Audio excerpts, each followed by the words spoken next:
Good morning, ladies and gentlemen. My name is Clay, and I am the Bucks believer. Today, the two-time reigning MVP Giannis Antetokounmpo returned to the lineup for the Bucks against an Atlanta Hawks team that fought really hard to make this a great game despite missing two of their five starters. The Bucks were able to hold on for a 120-109 victory over Atlanta, but this was a really exciting game, and it was great to see Giannis back on the court for the first time in 5 or 6 games for the Bucks. Giannis was far from perfect as he had 15 points and grabbed 5 rebounds while making 7 of his 12 shots.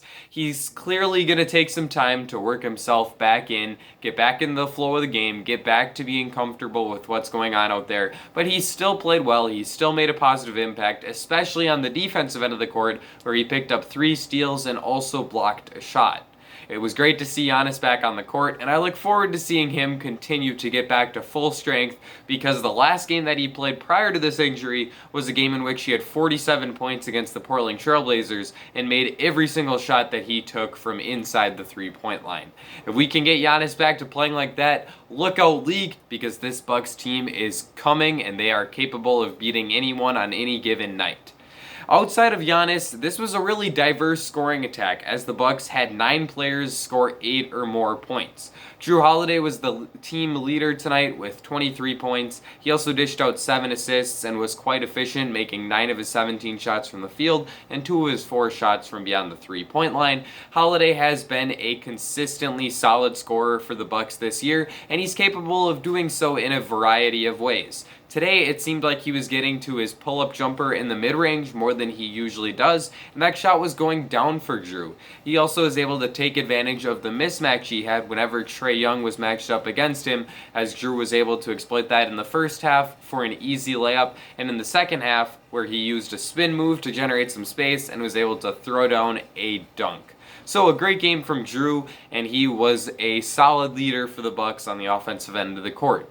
He also got a lot of help from Brooke Lopez, who finished this game with a double-double, 19 points and 12 rebounds. Lopez was super efficient, making 7 of his 10 shots from the field and 3 of his 6 shots from beyond the arc. Lopez also had a great game defensively, but I'll get into that a bit later. Brooke did a really nice job of knocking down those deep three-pointers in this game. I talked about that in my video recapping the game against the Timberwolves last night, but it was good to see him continue to hit those shots at a high rate in tonight's game.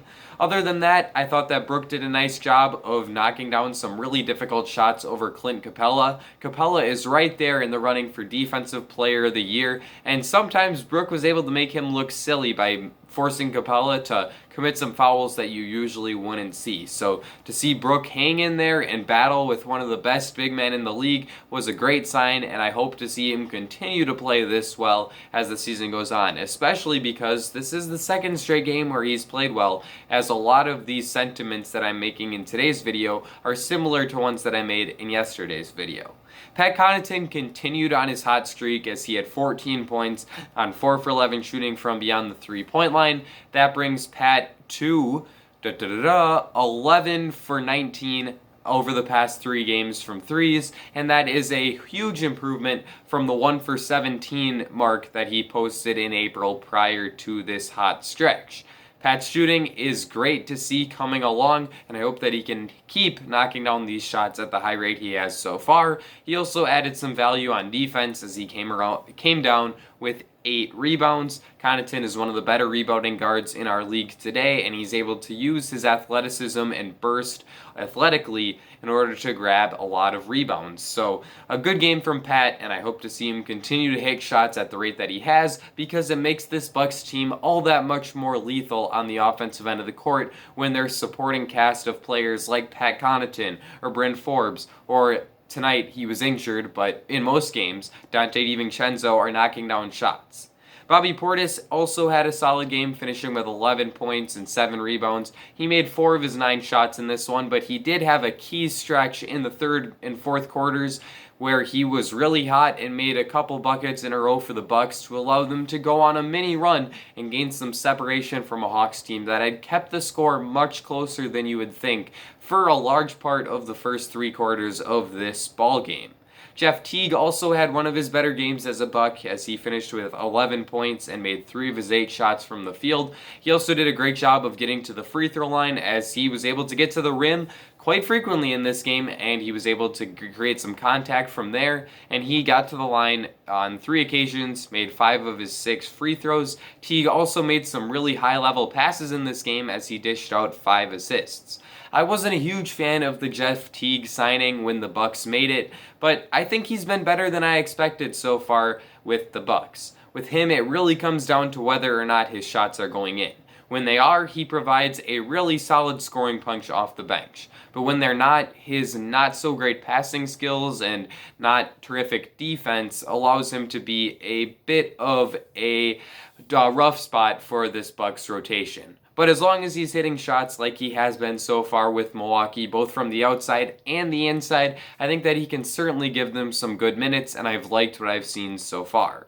PJ Tucker also had his best game as a Buck, at least on the offensive end of the court, as he had 8 points, a Bucks career high, and I think that's 8 now of his 11 points that he's scored in the 5 games that he's played so far, so obviously it's a large proportion of the points PJ has scored in a Bucks uniform, but he did a nice job of knocking down the two of the 3 open through corner 3-pointers that he got in this one, and there was another occasion where he had a mismatch, he had a guard on him down in the paint and was able to finish over that guard. So a good game offensively from PJ, and he also made some nice plays defensively. There was one where he got switched onto Trae Young, and he had a great possession where he was able to keep Trae in front of him, and I really thought that he did a great job. The officials ended up calling a foul on PJ, but I really think that he was straight up and was in legal guarding position, so that was an unfortunate call.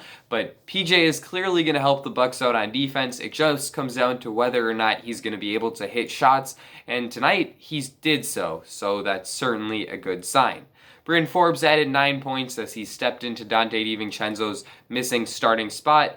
He made just 1 of his 6 3-pointers and started out 0 for 4 from beyond the arc, but he was able to still generate 9 points on 4 for 9 shooting because he was knocking down some shots from the mid-range off of the dribble. So for Brynn to be able to create some shots for himself when the threes aren't going in is definitely a good sign, and it's something that I look for him to continue to build off of as the season comes to a close, because teams are going to know the scouting report. They're going to know that this guy is a 45% shooter from 3, and they're going to force him to put the ball on the deck. If he can develop a reliable mid-range jumper, it just makes him all that much more dangerous as an offensive player. And the fact that the Bucks are able to have this level of scoring from this many places makes them that much more dangerous on the offensive end of the court. Even though Chris Middleton struggled in this game as he had just 10 points on 4 for 14 shooting, the Bucks were still able to put up 120 points, and that is in large part due to the level at which many of their role players are playing at. It's impressive to say that 9 of your rotational players scored 8 or more points in a game, and that's a large reason why the Bucks are able to keep control of this game even though Middleton really struggled.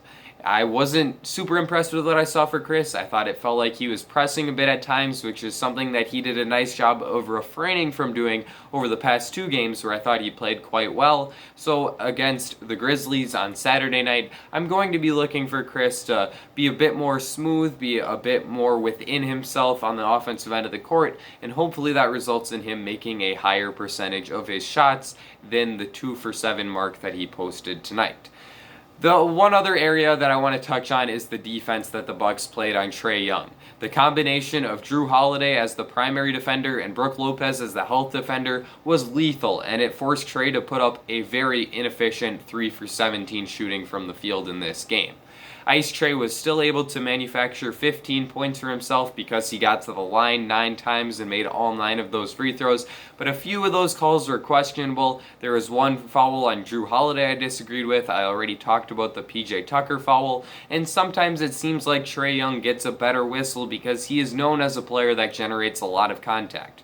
But overall, I thought that the defense on him was quite good, as Holliday did a great job of fighting over screens and not allowing Trae to get to the pull-up jumper that he loves so well, and Lopez did a nice job of forcing him to take difficult teardrop floaters instead of easy shots at the rim, and Trae was not able to knock down those teardrops tonight. That is a shot that he is pretty efficient with, and he's one of the better floater shooters in the league, but today, those weren't going in, and so the Bucks' defensive strategy of forcing him to shoot mid-range shots certainly worked to their advantage.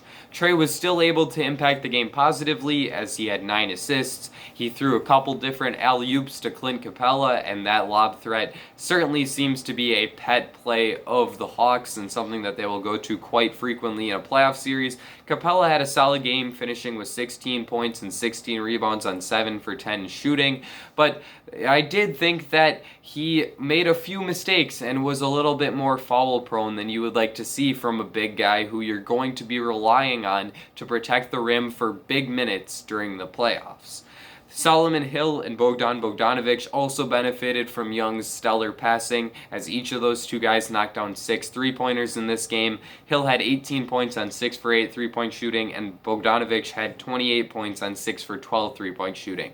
Not all of Bogey's 3-pointers came off of passes from Trae, as he's also a very good shot creator for himself, but he certainly does benefit from playing alongside an excellent playmaker in Trae Young.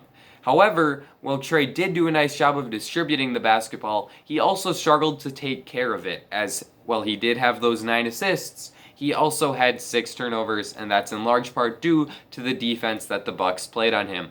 I was really impressed with the way that they attacked Young, as he's one of the better offensive threats in today's NBA, so to see Jrue Holiday and Brooke Lopez lock him down in the way that they did was certainly impressive. I think that I've covered everything that I wanted to cover, so let's wrap it up. Let me know what you thought of this game in the comment section down below. Be sure to leave a like and subscribe, especially if you are a fellow Bucks believer. This is the place for you.